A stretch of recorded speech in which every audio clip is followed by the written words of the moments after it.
This is part 2 in our adjustments for 2021. We are now going to go over Cobra III E-mini Nasdaq. This is one of our top strategies, one of our favorite strategies, and you see a lot of chop lately, and it's gone through a normal drawdown. It hasn't done terrible. It's within that trend line, at the low point of that trend line for this. If you look at the trend line of the equity curve, just testing that trend line, if you do technical analysis of your equity curve, it's diverged a little bit more up here. We have more volatility in the market too. So we're at higher price levels than we've ever been, and the ranges are going to be bigger. You're going to have to adjust your stop loss at some point or scale back in contracts because 1% move becomes bigger and bigger point values, and so maybe you step back to micros. But this is the result going back 7 years on this strategy. Lower drawdown than the E-mini S&P. This is, we like to try to treat things the same, S&P and Nasdaq, and so one of the reasons why we took the profit target off the E-mini S&P in part 1 is because it works so well in the Nasdaq, and you see that here, 53,780. This is with slippage and commission, $69 average trade profit, and it's balanced between the long and the short. It's 27,000 on the long side, 25,880 on the short side.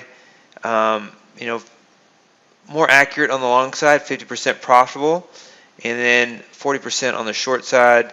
Those stop losses are hit more often on the short side because it's more volatile typically.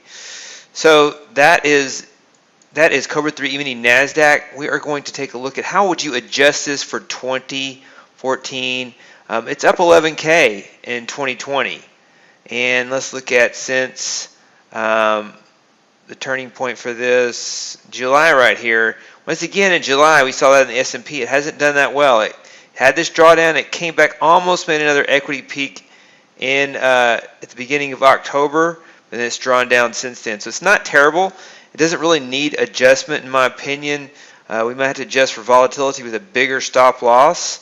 And if you're trading one E-mini Nasdaq, you maybe consider trading micros with a slightly bigger stop loss.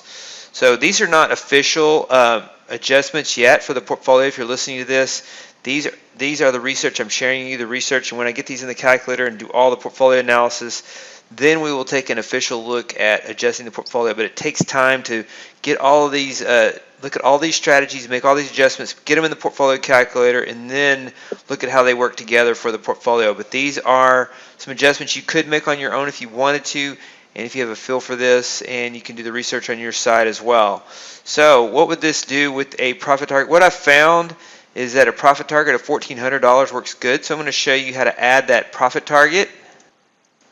So I did run the optimization tool for this, found that $1,400 profit target, and so set this to true. You go down here, you set the profit target to true, and then you wait for the update. 744 net profit as a percentage drawdown, 69.13 average trade profit, and you see a smaller. You see this goes down, the drawdown goes down, the average trade profit goes down, and the equity curve is more up more recently. The periodic returns are higher in 2020, 13,830, and still a really good result. So one of the things you could do on some of these is trade one contract with a profit target, one contract without, or half your contracts with the profit target, half your contracts without, and you'd create two separate windows to do that. You'd have this chart in two separate. One would have a profit target, one would not, and that is how you could adjust that. Another thing that I found is that just having a profit target on the long side instead of the short side is helpful, and I'm going to show you how to do that. So you insert strategy, and you can see Tradestation. One of the benefits in Tradestation is you can have add separate exits or add additional strategies to your strategy. And so we add profit target LX, profit target long exit, profit target short exit. I'm going to add them both actually. So hold down the control button, add them both, say OK, and I'm going to come in here and I'm going to set this profit target to false, so it won't use this profit target. And I'm going to use a profit target on the long side of 1,400, and I'm going to turn this profit target on the short side off for now. We'll turn it back on in a minute. So you'll see that this improves the overall strategy results when you have from the original strategy and from this when you have a profit target only on the long trade. So this is higher. I believe it was at 53,000. This is still low, 5,600. This is higher, 73.48. And so it works better going back the last 7 years to have a profit target on the long side and none on the short side. So that means that we've removed the $1,400 profit target from shorts and kept it on the longs from the previous test. Now maybe a bigger profit target would actually work on the short side. Let's try it. I didn't need to move it up. I can move it back down. So let's try it. We have to turn the status on. Let's look at $2,500 profit target.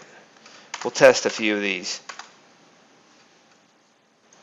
So it's not better with a $2,500 profit target, and it is better in 2020 though. It went from 13,000 to 20,000 in 2020 with a $2,500 profit target, and since this time period, January 1st, 2018, pretty good results with slippage and commission. So notice it's not at an equity peak though, so we're not adjusting a strategy and all of a sudden it's at equity peak. We're not changing the entry at all. We're only changing the exits. And so a $2,500 profit target works really well, going from $13,000 in the year to $20,000 in the year with a $1,400 on the long, $2,500 on the short. And I optimized the profit target for both longs and shorts and got $1,400. So if you optimize these separately, you might get different results. Let's go ahead and do that. I want to pause the video while we do that, but we can take a look at this. I'm not a huge fan of optimizing. A lot of people ask me, how often do you re-optimize or retune your strategies? I typically don't do that, but every now and then I like to see what would happen if I did. And so let's take a look. Let's look at a 600, what we use for Cobra III ES. You can't have it too tight of a profit target or your average trade profit will go down to 3,100. And we'll just take a look at that right now. And actually we'll do both. We'll do both and we'll see how long it takes. I'm running the optimization here.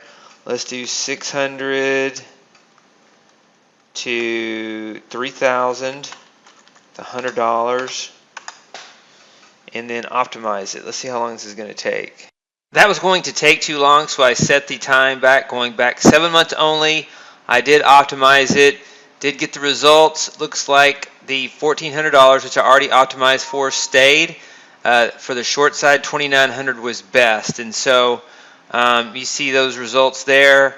And then let's look at the performance. Going back, we only went back 7 months, so now what we want to do is go back 7 years and see how that holds up. Obviously, smaller profit targets would have worked better in previous years because point values are higher now, and so those could also be done on a percentage basis.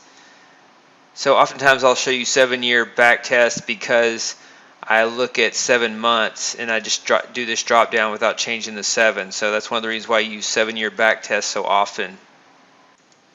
So here are the results, not too bad.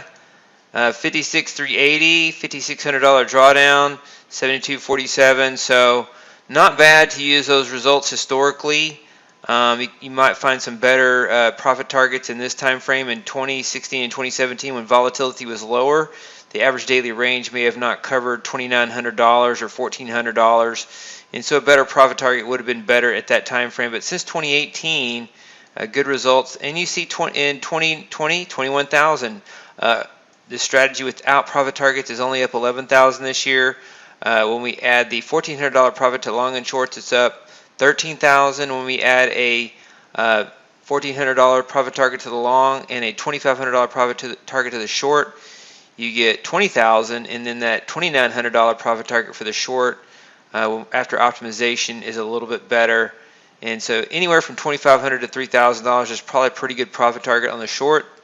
Anywhere from $1,200 to $1,600 is probably a pretty good profit target on the long. So those are some potential adjustments for Cobra III E-mini Nasdaq going forward. Once again, I'll have to completely decide on which ones I'm using and put it in the portfolio calculator, and then let you know if there are any updates for 2021 regarding the portfolios, but if you're just trading a single strategy and you want to make these adjustments, you can.